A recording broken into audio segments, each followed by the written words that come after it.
Hi, I'm Russ Cassady, Regional Editor of Appalachian Newspapers, and we're here for the Pike County Excellence in Education podcast. And I'm joined by Freddie Bowling, Superintendent of the Pike County Schools District. Mr. Bowling, let's talk about assessment results. Yes, sir. I would love to. First of all, thank you, Russ and Jeff Vanderbeck and News Express for having me today. I appreciate the opportunity. We appreciate you coming in. Talk to us a little bit about the overall impressions you guys have gotten from the assessment results. Okay, so we are looking at the data. Our schools have done a great job breaking that down, looking at it, developing plans for the future to improve our school system. I can say that I'm certainly very proud of our school system. Test scores came back, and we are green across the board. That's elementary, middle, and high school. We're actually 9/10 away from being a blue district in elementary, and that's saying something because we have such a big district. You know, we got 17 K-12 schools, and then we have 2 vocational schools. We have a recovery academy called North Point Academy, a day treatment, and a virtual academy. So 22 configurations, and overall test scores. I'm very pleased. Right. So the classification, of course, is red is the lowest level of achievement, and blue is the highest level of achievement, which green is just below blue, right? Right. So, talk to us a little bit about some of the highlights, some of the things that you guys saw that really are marks of pride for the district. Okay. Let me start with elementary, Russ, if I would. We got 11 elementary schools, K through 5, and we had 6 of those schools are blue schools, and that's pretty incredible. And we had 3 green schools. So you look at 11 schools, 6 blue, 3 green. That's pretty impressive. Now, you know, when you're smaller schools, it's easier. When you're such a big system like Pike County is, that's pretty impressive. Middle schools, we got 10 middle schools, had 5 blue schools and 4 green schools. So 9 out of 10 of those have really hit the mark. And high school, got 2 out of 5 high schools that are blue, and that's East Ridge and Phelps High School and 2 green schools. So all in all, we're very pleased with the test scores. And I want to add that it was a difficult year. You know, we seen historic flooding last school year, and then on top of that, we missed 3 straight weeks of weather. So actually, we had 13 and a half instructional days from Christmas break to March the 10th, and we started assessment in May. So when you look at that, I'm very pleased with our people, our administrators, our teachers, our students. I just couldn't be happier. And I think with what we got in place, that we're just going to keep going up. Right. And of course, the assessments, when people look at these, it's not just a measure of how you guys do on tests, right? It's a measure of graduation rates and also what those students do once they graduate in school safety and environment. Are there points in there where you guys saw things that you really liked, changes, movement that you really liked? There is actually. East Ridge High School they tied for first in the state in post-secondary readiness. And that's all high schools in the state. They're tied number 1. So shout out to the Warriors and their administrative and staff. Right. East Ridge made some big jumps. They made some huge jumps. They were a red school last year, Russ. And you know, we met with them. We had some tough discussions. We laid out a plan to improve, and the staff got on board, and they turned it around. And that's what we expect of them. Right. At the same time, there's challenges, I'm sure. There's things you see in there that you don't like, or that you really, want positive change in. What are those things right off? Well, we want to be a blue district across the board. Obviously, we're green, but we're, like I said, really close to being blue in elementary, and we think that we're going to get there. We think in the next year or 2 that we're going to be blue across the board. And there's not many big districts, Russ, that can say that. That's easier, like I said, for small districts to control that environment, but it's much harder for big districts. But, there's always room for improvement. I've hired 11 new principals. We got 17 K-12 schools, and I've hired 11 new head principals in the past calendar year. And that's a lot of overturn. But I can say we've hired some new people that has some energy, has some work ethic, and I really think the sky's the limit. So we're just excited in the direction that our school system is going. And, it takes more than just one person. I might sit at the head of this organization, but it takes truly a village to run a school system. And I've got good people. We got just a fabulous board, 5 good people that are doing the right thing for the right reasons. So just really, I'm proud to be part of the school system. Well, you mentioned the flooding and the challenges like that. I mean, there's a lot of things that this assessment doesn't take into account. Funding challenges that you guys face, and even challenges that the students face outside from, the SNAP issue that came up, and lesson fund. What are some of those, and how do you deal with those? I mean, obviously, you got the family resource centers. How does those play a role in what? Well, we really try to make a concerted effort this year to really promote our schools, and I think our parents have probably seen things like Parent Square, and they've seen our schools be more involved in posting what's going on online with our schools because we do so many good things. But there are barriers, Russ. You think about the terrain, you think about kids going hungry, and our family resource. They just do an amazing job as well, making sure that we identify those kids and we help them with those barriers. And we got to get them to school. If we don't get them to school, we can't educate them. So there's always barriers, but we're working on those, and we recognize those. And we're not perfect by no means. We have a great Pike County community. I can say that with certainty. I'm a native of Pike County, born and raised here, and we want our parents to be involved in our school system. That's why we put so much online. We want to make sure they know and they're aware. Our two main goals: number one, got to keep them safe, and two, we got to educate them, and we do that at the best of our ability. And I think we do a good job of that. Right, right.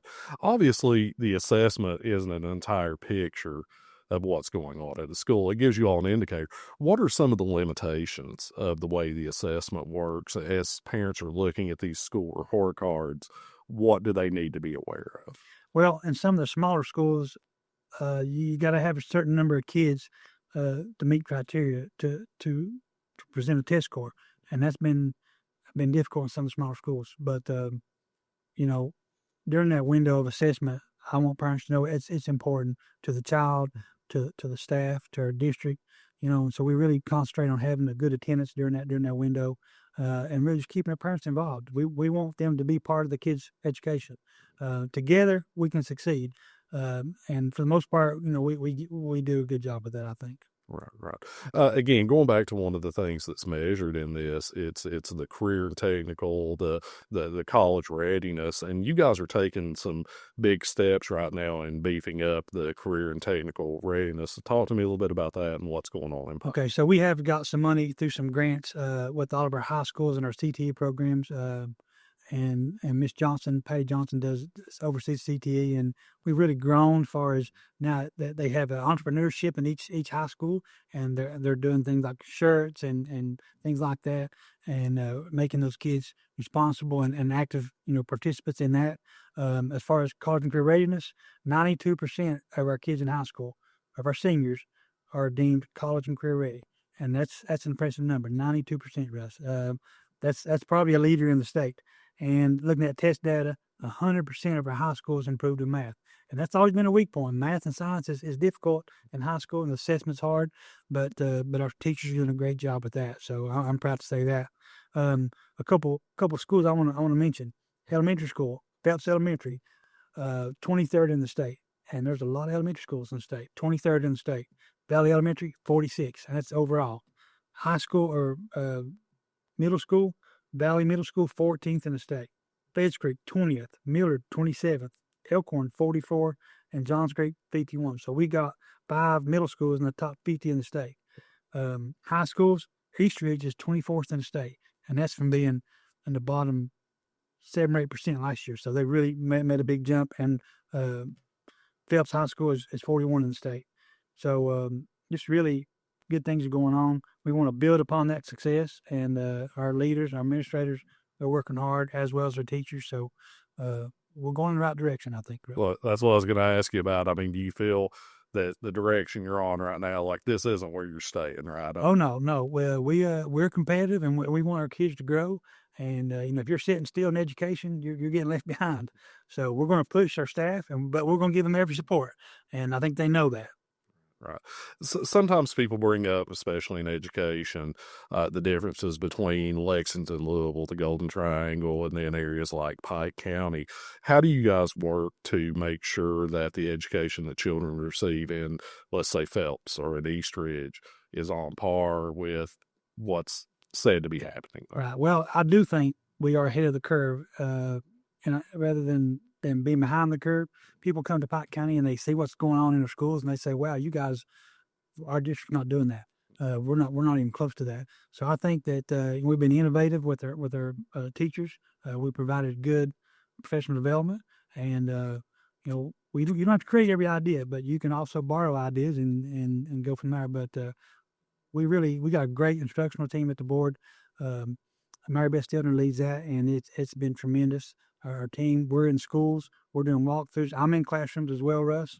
I think it sends a good message when the superintendent is in teachers' classrooms doing observations that education matters. That's what has to happen every day. What about school safety? I know the legislature passed a law that the SROs have to be in the schools. How much have the SROs? How much of a difference have they made in school safety? And They've made a tremendous difference. Sheriff Scott has that's who we have a partnership with, the sheriff's department, and we have SROs, and we pay. We have a partnership with them, and they've been great. Rodney Scott's been incredible with that. Our SROs really. I couldn't go back to not having them in schools. They're that important. Just the safety they provide and the structure now that we have set up. I mean, I'd like to have one in every single school. We don't have one in every school, but we do have one in each area. And sometimes, often through the week, they travel to all the schools in the feeder pattern. So we've added more over the years as funding permits, but they really are just a tremendous resource.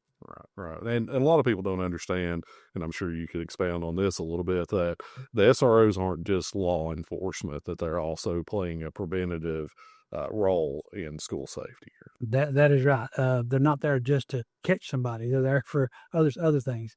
Kids get attached to them. They talk to the kids daily. They make sure that things are safe. If there's an issue, they're involved. They're the principal's disposal. So really, I can't say enough about having those in your building. Right.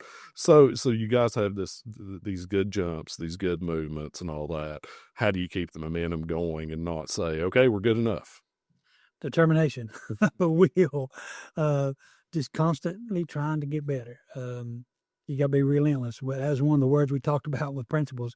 We got to be relentless in our efforts to push our kids and to grow our staff and just to get better. If we're doing that, then our kids win, and that's what we're about. We're about students, and I think that's evident in our schools.